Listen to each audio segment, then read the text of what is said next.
Atomic habits. Learn how small habits can have a big impact on your life. What positive change would you like to make in your life? Maybe you want to eat healthier. Maybe you want to read more books, or learn a new language, or master the clarinet. Whatever changes you'd like to make, actually making them and sticking to them is easier said than done. Just wanting to eat more salad doesn't actually mean you will. Simply saying you'll read more books doesn't mean you'll pick up War and Peace instead of binging Netflix. But that's where habits come in. Together we're going to discover that the key to making big changes in your life doesn't have to involve major upheaval. You don't need to revolutionize your behavior or reinvent yourself. Rather, you can make tiny changes to your behavior, which, when repeated time and time again, will become habits that can lead to big results. So, let's get started. Small habits can have a surprisingly powerful impact on your life. To kick things off, I want you to imagine a plane preparing to take off from Los Angeles. The plane's destination is New York City. The pilot enters all the correct information into the plane's computer, and the plane takes off heading in the right direction. But now imagine that not long after takeoff, the pilot accidentally changes the direction the plane is flying in. He only changes it by 3.5 degrees, which is nearly nothing, just a few feet. The plane's nose shifts slightly to one side, and no one, not the pilot, not the passengers, notices anything. But over the journey across the United States, the impact of this slight change would be considerable. At the end of their journey, the confused passengers, and even more confused pilot, would find themselves landing in Washington, D.C., not New York City. So, why am I telling you this? Well, it's because, just like the confused pilot, we don't notice tiny changes in our lives. I mean, small changes leave a negligible immediate impact. If you're out of shape today and go for a 20-minute jog, you'll still be out of shape tomorrow. If you eat a family-sized pizza for dinner, it won't make you overweight overnight.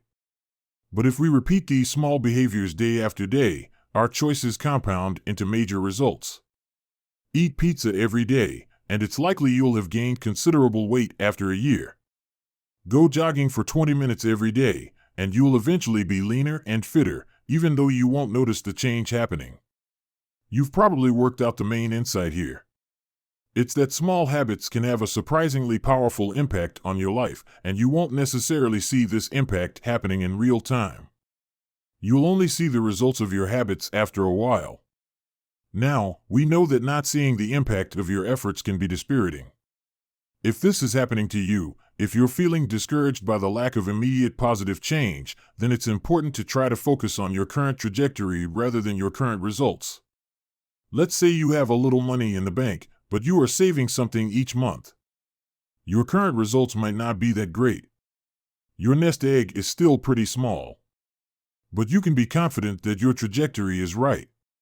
Keep going in this direction, and in a few months or a few years, you will notice a major improvement. When the lack of perceived progress gets you down, remember that you're doing the right things and that you're moving in the right direction. But how do you get yourself on the right trajectory? You need to develop habits. In the next summary, we'll learn how they are built. When you walk into a dark room, you don't think about what to do next. Habits are automated behaviors that we've learned from experience. You instinctively reach for a light switch. Reaching for a light switch is a habit.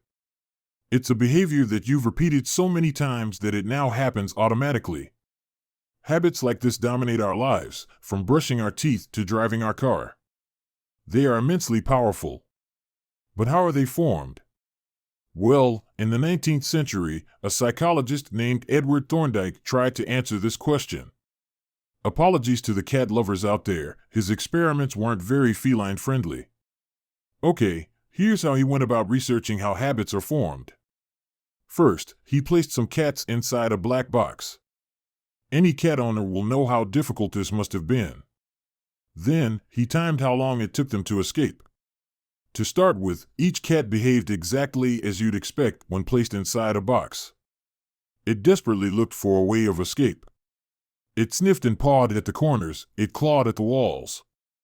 Eventually, the cat would find a lever that, when pressed, would open a door, enabling it to escape. Thorndike then took the cats that successfully escaped and repeated the experiment. He placed them back inside the box. What did he find?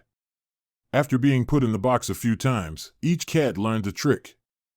Rather than scrambling around for a minute or more, the cats went straight for the lever. After 20 or 30 attempts, the average, and by now pretty fed up, cat would escape in just 6 seconds. In other words, we can say that the process of getting out of the box had become habitual for the cats.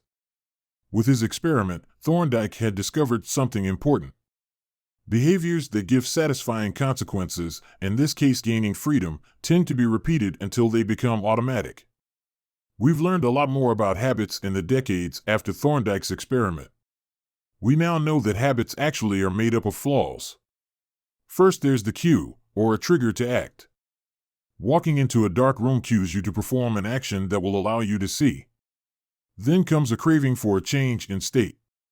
In this case, from darkness to light. Then comes a response or action, flicking the light switch. The final step in the process, and the end goal of every habit, is the reward. In this case, it's the feeling of mild relief and comfort that comes from being able to see your surroundings.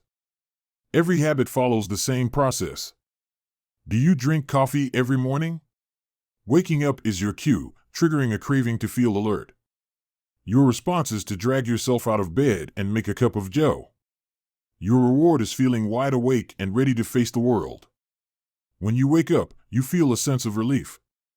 Your reward is feeling wide awake and ready to face the world. Okay, now that you have an idea of how habits work, let's look at how you can develop good habits that can change your life for the better. Building new habits requires hard-to-miss cues and a plan of action. So we've just discovered how habits are formed. Let's briefly recap.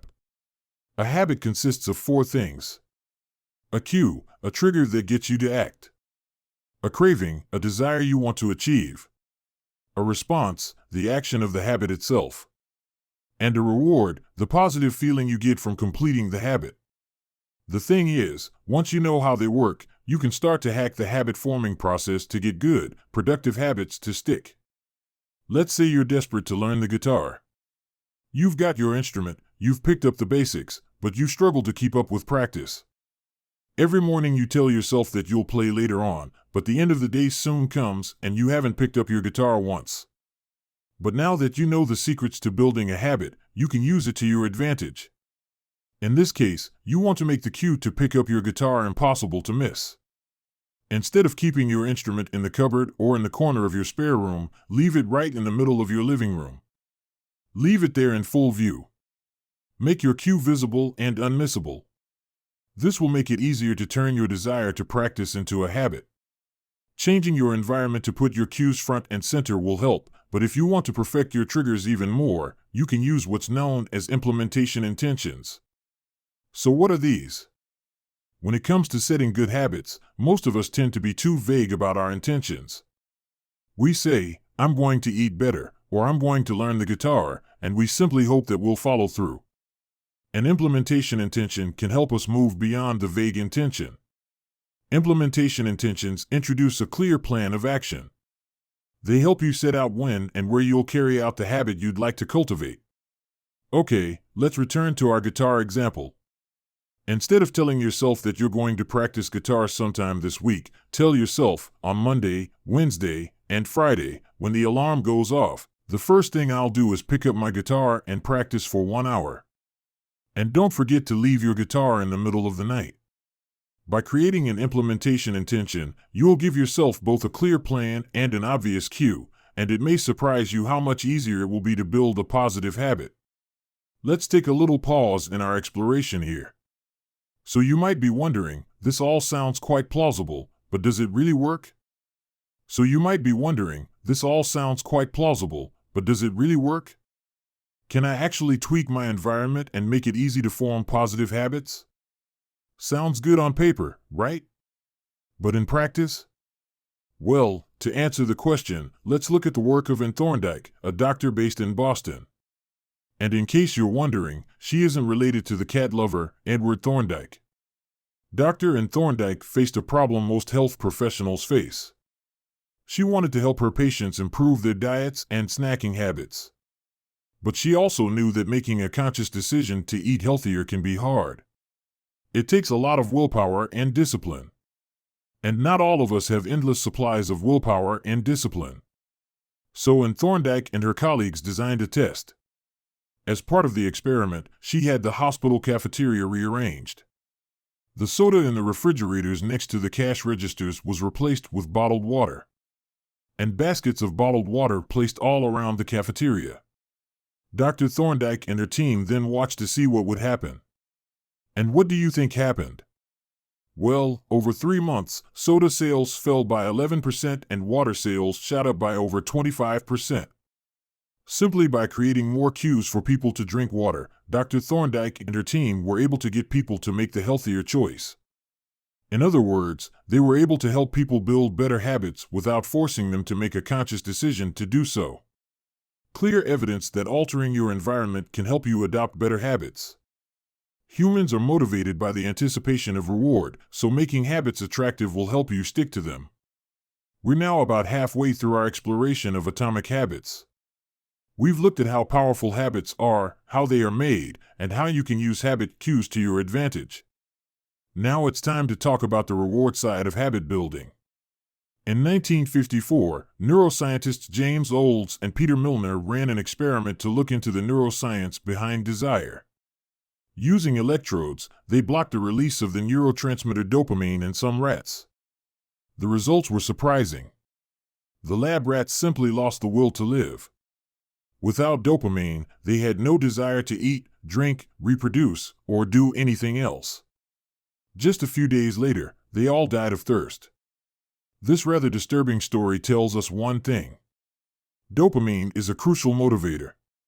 When we do something beneficial for our survival, eating, drinking, having sex, dopamine is released and we feel good. This feeling of pleasure motivates us to do the beneficial action again and again. So far, so clear, but what does this have to do with habit building? Well, we don't actually have to do the pleasurable activity to get the hit of dopamine. The mere anticipation of doing something pleasurable is enough to get the dopamine flowing. In the brain's reward system, desiring something is on par with getting something. This can be turned to our advantage. When building our new habit, if we make it something we look forward to, we'll be much more likely to follow through and actually do it. Here's where I'd like to introduce you to the concept of temptation bundle. Temptation bundling is where you take a behavior that you think of as important but unappealing and link it to a behavior that you're drawn to. This is how you can use dopamine to your advantage when building a new habit. Consider the story of Ronan Byrne, an engineering student from Ireland. Ronan knew he should exercise more, but he got little enjoyment from working out. However, he did enjoy watching Netflix. Who doesn't? So Ronan hacked an exercise bike. He connected the bike to his laptop and wrote some code that only allowed Netflix to run if he was cycling at a certain speed. By linking exercise literally to a behavior that he was naturally drawn to, he transformed a distasteful activity into a pleasurable one. You don't have to engineer a complex Netflix exercise bike contraption to apply this to your own life. There are easier ways to do this. For example, if you need to work out, but you want to catch up on the latest A-list gossip, you could commit to only reading magazines while at the gym. Or if you want to watch sports, but you need to make sales calls, promise yourself a half hour of exercise while at the gym. Or if you need to make sales calls, promise yourself a half hour of ESPN after you talk to your 10th prospect. Just find a way of making those unattractive but important tasks enjoyable, and you'll be surfing a wave of dopamine and creating positive habits at the same time. If you want to build a new habit, make that habit as easy to adopt as possible. Making a habit pleasurable is a surefire way to make it stick. Another way we can hack the habit building process is to make it easy. Easy behaviors dominate our lives. We scroll through social media or munch through a bag of potato chips because these are easy things to do. On the other hand, doing 100 push-ups or studying Mandarin are both pretty tough and take up a lot of effort. This is why we don't find ourselves drawn to intensive exercise or language learning in our spare time. By making our desired habits as easy as possible, we stand the best chance of turning them into a habit. And the good news is, there are various ways we can make this happen. The first way is by reducing friction. Here's what it means. James Clear has always been hopeless at sending greeting cards. His wife, though, never misses an occasion to send a card. And there's a clear reason for this. She keeps a box of greeting cards at home, pre-sorted by occasion. This little bit of preparation makes it easier to send congratulations or condolences or whatever is called for. She doesn't have to go out and buy a card for when someone gets married or gets a new job, and this reduces the friction involved in sending one. Friction is a two-way process. You can reduce friction to turn a beneficial behavior into a habit, but you can also increase friction if you want to kill a bad habit. So if you want to waste less time in front of the TV, unplug it and take the batteries out of the remote. This will introduce enough friction to ensure you only watch when you really want to. So that's friction. The second trick for making a habit easier in the long term is what's known as the 2-minute rule. The 2-minute rule is a way to make any new activity feel manageable. The principle is that any behavior can be distilled into a habit that is doable within 2 minutes. So if you want to read more, then don't commit to reading 1 book every week. No, instead make a habit of reading 2 pages per night. Or if you want to run a marathon, then commit to simply putting on your running gear every day after work. The 2-minute rule is a way to build easily achievable habits, small accomplishments that can lead you on to greater things.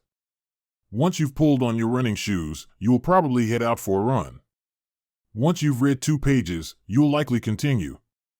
Simply getting started is the first and most important step toward doing something. We're getting closer to the end now. Making your habits immediately satisfying is essential to effective behavior change. But before we're done, let's talk about the final rule for using habits to improve your life. And to do this, we need a story. It's the story of a very successful public health researcher named Stephen Luby. Back in the 1990s, Luby was working in a neighborhood of Karachi, Pakistan, and was excellent at his job. He was able to reduce diarrhea among the local children by a huge 52%. He also cut pneumonia rates by 48% and the risk of heart disease by 50%. He also reduced heart disease rates by 48% and the rate of skin infection by 35%. So what was his secret? Nice soap. Yeah, that's right. His huge public health achievements were the result of nice soap. Luby knew that hand washing and basic sanitation were essential to reducing illness. The locals understood this too, but they just weren't turning their knowledge into a habit. So Luby hired Procter & Gamble to introduce a premium soap into the neighborhood for free. Overnight, hand washing became a satisfying experience. The new soap lathered easily and smelled delightful. Suddenly, everyone was washing their hands because it was now a pleasing activity. Stephen Luby's story illustrates the final and most important rule for behavioral change. Habits need to be satisfying. Making good behavior satisfying can be difficult. This is due to human evolution. Today, we live in what is known as a delayed return environment. You turn up at the office today, but the return, a paycheck, doesn't come until the end of the month. You go to the gym in the morning, but you don't lose weight overnight. Unfortunately, our brains evolved to cope with an immediate return environment. Our distant relatives weren't thinking about long-term returns like saving for retirement or sticking to a diet. They were focused on immediate concerns like finding their next meal, seeking shelter, and staying alert enough to escape any nearby saber-toothed tigers. This focus on immediate returns can encourage bad habits. Smoking may give you lung cancer in 20 years, but in the moment, it relieves your stress and the craving for nicotine. The immediate hit from your cigarette will likely override the long-term costs to your health. All this means is that when pursuing habits with a delayed return, you need to try to attach some immediate gratification to them. I can explain this best by using the experiences of a couple the author knows. Now, this couple wanted to eat out less, cook more, get healthier, and save money. These are goals with delayed returns. To give their objectives a little immediate return kick, they opened a savings account called Trip to Europe. Every time they avoided a meal out, they transferred $50 to the account. The short-term satisfaction of seeing $50 land in that savings account provided the immediate gratification they needed to keep them on track for the ultimate longer-term reward. Okay, so we've learned how to build great habits. Create a framework to keep your habits on track, using trackers and contracts. But no matter how pleasurable and satisfying we make our habits, we may still fail to maintain them. So in this final summary, let's take a look at how we can stick to our good intentions. One simple trick for making new habits stick is called habit tracking. Throughout history, many people have succeeded by keeping a record of their habits. One of the most well-known is Benjamin Franklin. From the age of 20, Franklin kept a notebook in which he recorded adherence to 13 personal virtues. These virtues included aims like avoiding frivolous conversation and to always be doing something useful. Each night, Franklin would record his progress in each area. You can follow Franklin's habit tracking lead by using a simple calendar or diary and crossing off every day that you stick with your chosen behaviors. You'll find it effective. Habit tracking is itself an attractive and satisfying habit. The anticipation and action of crossing off each day will feel good and keep you motivated. The next thing I recommend you do is to develop a habit contract that imposes negative consequences if you fail to stay on track. Brian Harris is an entrepreneur from Nashville, and he took his habit contract very seriously. In a contract signed by him, his wife, and his personal trainer, he committed to get his weight down to 200 pounds. He identified specific habits that would help him get there. These included tracking his food intake each day and weighing himself each week. He then set up penalties for not doing those things. If he failed to track food intake, he would have to pay $100 to his trainer. If he failed to weigh himself, he would owe $400. If he failed to weigh himself, he would owe $500 to his wife. The strategy worked, driven not just by his fear of losing money, but by his fear of losing face in front of two people who mattered to him. Humans are, after all, social animals. We care about the opinions of those around us. Simply knowing that someone is watching you can be a powerful motivator for success. So, why not set yourself a habit contract? Even if it isn't as detailed as Brian Harris's, consider making a commitment to your partner, your best friend, or your coworker. If you agree upon a set of consequences for failing to follow through, you'll be much more likely to stick to your habits. And as we've heard, sticking to a positive habit, however small, is a surefire way to achieve big things in life.